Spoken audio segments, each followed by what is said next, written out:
मेरे चैनल में आपका फिर से स्वागत है। आज जो मैं बना रही हूँ वीडियो वो है मेल फर्टिलिटी के ऊपर, क्योंकि बहुत सारी क्वेरीज आ रही हैं। कई बार मेल्स को प्रॉपर न्यूट्रिशन ना मिलने की वजह से या उनके ऊपर वर्कलोड बहुत ज्यादा होता है, पूरे घर का प्रेशर होता है, तो वो अपने खाने पीने का ध्यान नहीं रख पाते, सोने का उठने बैठने का कोई ध्यान नहीं रख पाते। तो प्रॉब्लम आजकल मेल्स में भी काफी ज्यादा बढ़ रही है। स्पर्म काउंट्स में प्रॉब्लम होना, मॉर्फोलॉजी के अंदर प्रॉब्लम होना, उनकी मोर्टेलिटी के अंदर प्रॉब्लम होना, और फिर एक तो लोग थोड़ा हिचकिचाते हैं, जाते नहीं है डॉक्टर्स के पास। अगर जाते भी हैं तो मेडिसिन खाते सबसे छुपा के, बट मेडिसिन खाने के बाद भी रिजल्ट नहीं आता। तो एक साइकोलॉजिकल जो प्रेशर उनके दिमाग में पड़ता है वो भी उनके सबकॉन्शियस माइंड को पूरी तरीके से हिला के रख देता है, जिस वजह से रिजल्ट आता ही नहीं।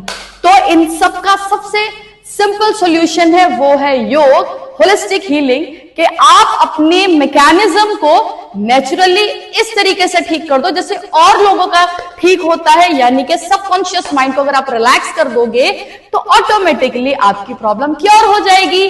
तो मैं डॉक्टर नेहा वशिष्ठ एक बहुत ही आसान तरीका आपको बताने वाली हूं इसके अंदर, लेकिन आपको मेरे से प्रॉमिस करना पड़ेगा कि आपको रोज करना है और नियम से करना, और जिनको रिजल्ट आ जाते हैं मेरे साथ रिपोर्ट शेयर करना ना भूले। और प्लीज आगे जाने से पहले मेरे चैनल को लाइक और सब्सक्राइब जरूर करें, क्योंकि अगर आप मेरे चैनल पे जाके देखेंगे तो पूरी एक सीरीज रेडी है हमारी कंसेप्शन की, कॉजेस की, कोई एक इंपॉर्टेंट वीडियो मिस ना हो जाए। इसीलिए प्लीज चैनल को लाइक और सब्सक्राइब जरूर करिएगा। मैं आपको बताऊंगी और साइंटिफिकली बताने की कोशिश करूंगी। मेरे साथ मेरे स्टूडेंट है, वो उसको डेमोन्स्ट्रेट करेंगे। चलिए बेटा शुरू करिए, लेट जाइए। देखिए इस तरीके से आपको लेटना है, एक साइड करवट लेने में। एक कंडीशन ये है, आप इस तरीके से हाथ को रखेंगे, दूसरा ये, जो आपको अच्छा लगे उस तरीके से आप कर सकते हैं, ठीक है। पैरों को बिल्कुल सीधा करिए, हाथ को रखिए थाई के ऊपर, वेरी गुड। सांस ली और सांस, देखिए ये लेटे हुए इनका लेफ्ट साइड है, जो लेफ्ट साइड के जो पैर लेफ्ट नीचे है वो वाला नहीं, राइट लेग को आपने उठाना है, ठीक है।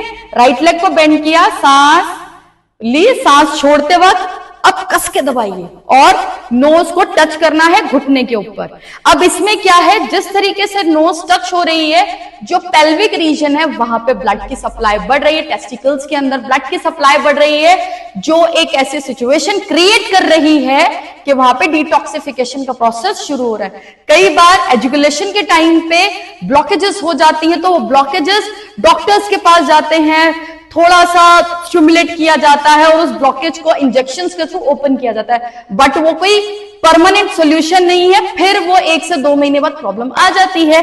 रिलैक्स करिए। इसी को दूसरी तरफ से करते हैं। तो ये जो क्रिया मैं आपको बता रही हूं, इस क्रिया को जब आप रेगुलर करेंगे, पीछे ऐसे दबाइए, पहले इन्होंने लेफ्ट से किया था, अब ये राइट से कर रहे हैं, प्रॉपरली प्रेस कर रहे हैं, यानी कि दोनों टेस्टिकल्स पे पूरा अच्छा इफेक्ट आ रहा है। और इसमें जब आप होल्डिंग करेंगे, देखिए सांस रोकनी है इसके अंदर आपको। जब आप सांस रोकेंगे 10 सेकंड से ज्यादा आप रोक नहीं सकते, फिर सांस को नॉर्मल करिएगा और फिर इस होल्डिंग को 20 से लेकर 50 तक आपने लेके जाना है, ठीक है। वापस आ जाइए। अब इसके बाद नेक्स्ट क्रिया करते हैं, दोबारा से करवट ले लीजिए। इस बार फिर ध्यान दीजिएगा, लेफ्ट साइड है, राइट लेग ऊपर है, तो राइट लेग को सांस भरते वक्त ऊपर लेके गए, पैर को पकड़ा। ये थोड़े फ्लेक्सिबल है क्योंकि लगातार योग करते हैं, ठीक है। तो अगर पैर ऊपर नहीं जा पा रहा है, जितना आपका जाए उस तरीके से ले जाकर आपने इस पैर को पुश करना है, खींचना है। जितना ज्यादा खोलेंगे उतनी जल्दी इलास्टिक की तरीके से जो पेरिनियम मसल्स होती हैं वो एक्सपैंड होती हैं। बिकॉज अगर पेरिनियम मसल्स में ब्लॉकेजेस आ जाए तो क्यों, वो डायरेक्टली कनेक्टेड होती हैं रिप्रोडक्टिव सिस्टम के साथ, तो वहां तो प्रॉब्लम आएगी ही आएगी। वापस आ जाइए।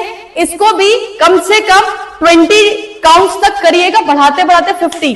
बेटा नेक्स्ट साइड पे करके दिखाइए, वेरी गुड। सांस ली, सांस छोड़ते वक्त पैर को पूरा लेके गए, पूरा खींचना है ऊपर। इसको भी कम से कम 20, बढ़ाते बढ़ाते 50 तक लेके जाइएगा। बेटा वापस आ जाइए। इसके बाद हमारी नेक्स्ट क्रिया है, लेट जाइए। इसे हम कहते हैं शलभासन। पेट के बल लेटना है, कस के आपका पूरा वेट पेट पे आ जाएगा, दोनों हाथों रखा थाई के नीचे, इस प्रकार से। सांस ली, क्योंकि देखिए ब्रीदिंग के साथ करेंगे तभी आपके हार्मोन्स पे काम होगा, यानी कि एंड्रोजन का लेवल बढ़ेगा, और एंडोर्फिन का लेवल बढ़ेगा तो कंसेप्शन रेट बढ़ता है। कम ऑन, राइट लेग को उठाया ऊपर इस तरीके से। अब देखिए सपोज इतना उठा पा रहे, अगर आपके आसपास कोई है तो उसको बोलिएगा कि इतना उठा दो ताकि लोअर एब्डोमेन तक प्रेशर आए। And prostate gland, come on hold it. 10, 9, 8, 7, 6, 5, 4, 3, 2, 1, यानी कि 10 सेकंड तो होना ही चाहिए। और बढ़ाते बढ़ाते 20 तक लेके जाइए। कम ऑन, दूसरी तरफ से करेंगे, यस, और कस के जाइए। इसका भी पूरा जिस्ट, क्योंकि देखिए प्रोस्टेट ग्लैंड सेंटर में होता है ऑलमोस्ट। 1 बाय 1 काम कर रहे हैं तो एक सिचुएशन क्रिएट हो रही कि वहां पे कॉन्ट्रैक्शन एंड एक्सपेंशन हो रहा है। इसको सांस छोड़ते वक्त आपने पैर उठाना है, नीचे करिए।